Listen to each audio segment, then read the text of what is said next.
Hello everyone, welcome back to Magad Gyan Kendra. So in this video we'll be talking about the romanticism and the cultural practices that were used for the idea or sensation of revolution and nationalism, and we'll also look at the hunger, hardship and popular revolt. So this is the third part of the chapter Rise of Nationalism in Europe. So let's begin.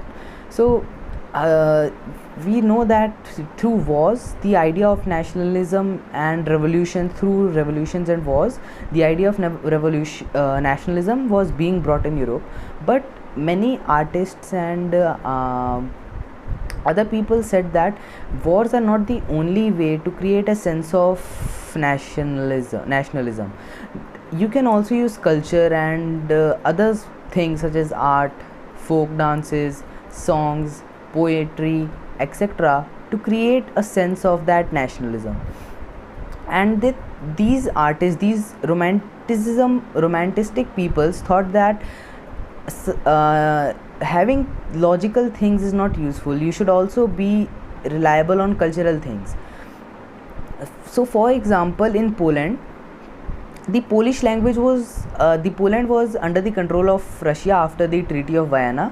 So the Polish language was repressed by the Russian Empire, and the Russian language was imposed everywhere. But in 1831, a armed rebellion took place against this harsh actions of Russia. So this rebellion took place in 1831, but it was ultimately crushed.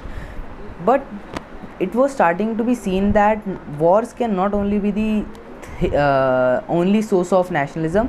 You can also create this by usage of culture of that nation. This is what happened in Poland. The use of the Polish language in Poland, and and refusing to use Russian became a way for Poland to fight against Russian Empire. So in churches, instead of using Russian language, they started using Polish language. Instead of using Russian language in schools, they started using Polish language. So not only wars, but language and other things can also be a source of nationalism.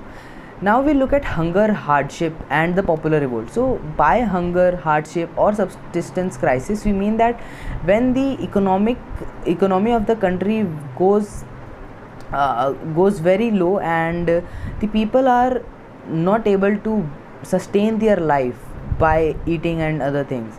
They cannot sustain their life, and this is known as subsistence crisis. For example, when a crop fails, there is a crop failure, so the prices of that crop increases because the demand is also high but the supply is very low, so the price increases, and this thing is called subsistence crisis. So during the 1830 to 1848, subsistence crisis was very common in Europe.